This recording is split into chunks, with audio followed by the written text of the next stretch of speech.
Hello and welcome to CATEX-TV. It's 4:30 p.m. in London, 11:30 Eastern Time and 12:30 in Bermuda. Today on CATEX-TV we obviously have the major story, which is the earthquake that has hit Japan. Early this morning, an earthquake of magnitude 8.9 on the Richter scale hit Japan. It's a massive earthquake, the biggest earthquake to hit Japan in living memory. It is, just to give you an idea of the scale of it, it is 8,000 times the strength of the earthquake that devastated Christchurch in New Zealand last month. And there are fears that the impact of this earthquake will be felt throughout the Pacific region. Following today's usual broadcast, we will have a special broadcast today dedicated to the breaking news on the earthquake. And that will be at 3 p.m. Eastern Time, 11 p.m. London time. So that's a special additional bulletin today at 3 p.m. Eastern Time and 8 p.m. London time, looking at the earthquake. Just to give you some information on the earthquake was of magnitude 8.9. It has caused 30-foot tsunamis. There are more than 90 confirmed dead and 349 missing. That is a toll that is clearly set to rise substantially over the next few days. There are reports of up to 300 more bodies being found on the coast. A state of emergency has been declared around various nuclear plants within Japan after their cooling systems have failed. At least two ships are missing, with more than 180 people on board. Right now there are tsunami heading across the Pacific Ocean, and they are due to reach, sort of from the epicenter and the start of the entire episode, 6 to 9 hours, so about 8 hours to hit Hawaii, about 15 hours to hit sort of Costa Rica and Mexico, 18 hours and 21 hours to hit the coast of Latin America, and very powerful waves with speeds of up to 497 or 500 miles per hour, and wavelengths of 100 miles, which once they reach shore, creating wave heights of up to 30 feet. The latest story is that about, as of 20 minutes ago, about 1,200 households in parts of Japan's quake and tsunami hit Pacific coastal town of Sendai have been left homeless. Armed forces in Japan are saying that 60 to 70,000 people were evacuated to shelters. Ban Ki-moon, the UN chief, has said that the global body will do anything and everything to help Japan after the devastating earthquake, the greatest in living memory. He said Japan is the most generous and strongest benefactor, coming to the assistance of the needs of the world over. The world is shocked and saddened by the images coming out of Japan this morning. We will do everything and anything that we can at this difficult time. Bloomberg is reporting that up to 5,800 residents have been evacuated from surrounding areas to various nuclear facilities, which are now encountering quite substantial problems. And the news, as we say, is coming in the whole time. As I said earlier, we will have an additional special bulletin on the earthquake and the tsunami that follows the earthquake at 3 p.m. Eastern Time. That's 8 p.m. London time today. The Japanese Coast Guard are searching for two ships that are missing, one with 80 people on board, another with 100 on board. The vessel with 80 people on board was carrying dock workers when it was swept away by a tsunami that struck the northeastern coast. The vessel was washed away from a shipbuilding site in the Miangai state. That's the area most affected by the massive offshore earthquake that triggered the tsunamis. One of the Telegraph, the London newspaper, the Daily Telegraph's correspondents in Tokyo, Martin Foster, said that in more than 30 years, Today's earthquake was the biggest I've ever experienced firsthand. There are more and more stories coming through. What we'll do now is we'll just have a look at some footage of the earthquake, and that'll give us an idea of the scale of what we're talking about. And we'll come back after.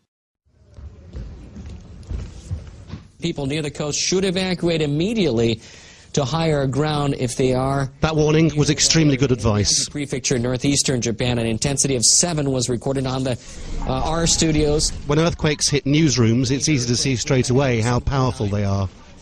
And if they're out to sea, just off the coast, then the tsunami doesn't take long to turn up. And this is a look, once again, at Kamaishi City in Iwate Prefecture, and it looks like the tsunami has been engulfing the port.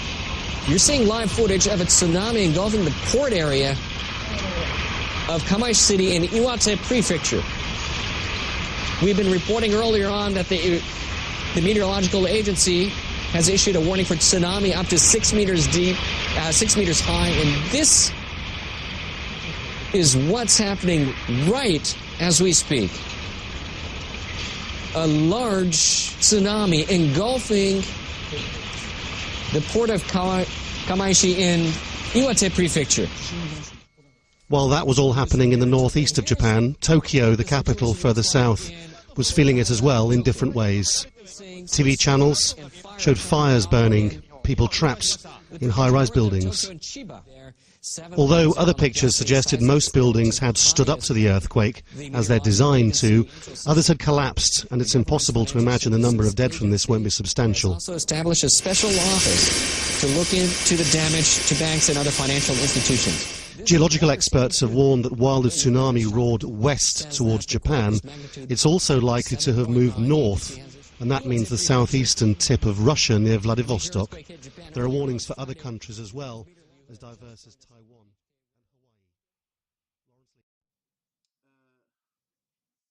The insurance implications of this disaster are clearly huge. Initial estimates suggest that there could be over $1 billion of exposure to cat bonds, and that the insurable loss could be upwards of $10 billion. Obviously, there's a very early estimates, and at this stage it's difficult to know exactly where those will settle.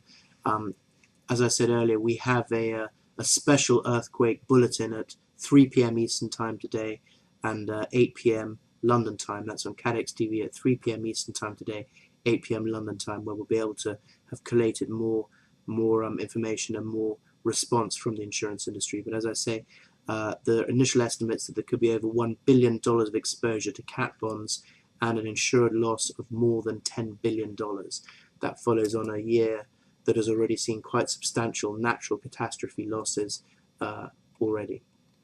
And now to other news. An attempt to free a Danish family recently taken hostage by Somali pirates has failed, according to officials.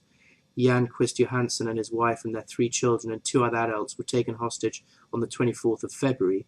Soldiers from the semi-autonomous region of Puntland tried to rescue the hostages but were ambushed on their way to the pirates' mountain hideout.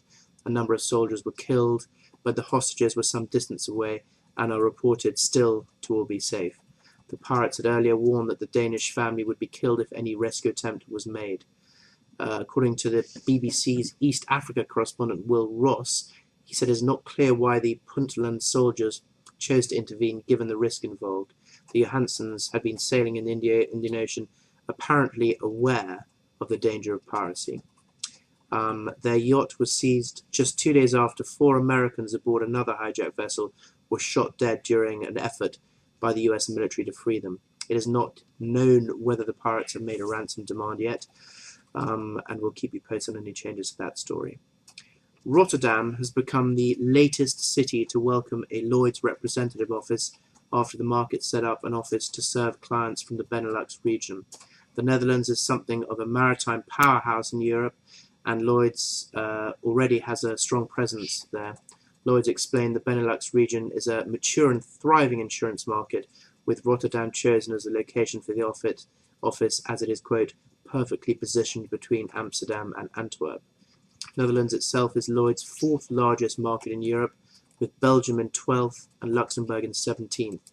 In 2009, they brought combined premiums of 331 million euros to the market. The office was opened by the Dutch Minister for Finance, Jan Kester-Jager, alongside Lloyd's chairman Peter Levine. Lord Levine said, "Our latest office brings Lloyd's back to the heart of the Benelux region. The first chairman of Lloyd's in the early 18th century was Martin van der Merop, the Dutch trader based in London. He took Lloyd's out of the coffee shop and into permanent offices, and I am delighted to be the chairman who finally returned the compliment and opened an office in Rotterdam. Lloyd's looks forward with great anticipation to working with the Dutch industry and helping its economy to manage its risks." Lloyd's Benelux manager Ralph van der Helden said there are many opportunities for Lloyd's in the Benelux region, and the office, which will manage both legal representation and business development, will act as a hub for this. Van Helden added, "We already have a strong presence, but I'm looking forward to working with the industry to show all Lloyd's has to offer and expanding the work we've already done in the local market." Guy Carpenter has won a major coup, winning an account from Aon Benfield. Reinsurance broker Guy Carpenter, a subsidiary of Marsh, has taken over as placing broker for the Caribbean Catastrophe Risk Insurance Facility, the CCRIF, replacing Aon Benfield. Renewals for the cover begin on the 1st of June. The CCRIF called for expressions of interest last November, as it is required by internal procedures based on guidelines from the World Bank. The CCRF said that Guy Carpenter would begin work immediately in preparation for the June renewal. CCRF expressed sincere gratitude to Aon Benfield for the exemplary service they had provided during their period as CCRIF placing broker. For those of you who were with us at the beginning, you'll know that the major story of today, and indeed probably of the year, is that an enormous earthquake, 8.9 magnitude on the Richter scale, has hit Japan. It is the largest earthquake in living memory. It has triggered tsunami warnings throughout the Pacific Rim, and indeed many regions have already been hit by very powerful tsunamis with waves over 30 feet high. And the main wave is traveling across the Pacific Ocean at a speed of 500 miles an hour. There will be a special CATEX-TV broadcast today at 3 p.m. Eastern Time. That's 8 p.m. London time, in order to bring the latest news. But just a quick recap, there are hundreds dead already, and there is a fear that the death toll will substantially increase. There is a tsunami warning throughout the Pacific Rim. More than 5,800 residents have been evacuated from the Fukushima Daisha nuclear power plant. There are a number of nuclear power plants which their fail-safe mechanisms kicked in as soon as the earthquake struck, but it is reported that at least one now has a failing cooling system. At least 2 vessels carrying 180 people are reported to have been lost, and the Japanese Coast Guard are looking for those. From an insurance perspective, initial reports suggest that there may well be in excess of $1 billion of loss to the CAT bonds, to a number of CAT bonds, and indeed that the insurable loss would exceed $10 billion US. Again, those are very early estimates and may well prove to be on the low side, but we'll keep you posted. And Frank Fortunato from our Princeton office will be with you today at 3 p.m. Eastern Time, 8 p.m. London time for a special on today's earthquake and the subsequent tsunamis. Until then, thank you very much and goodbye.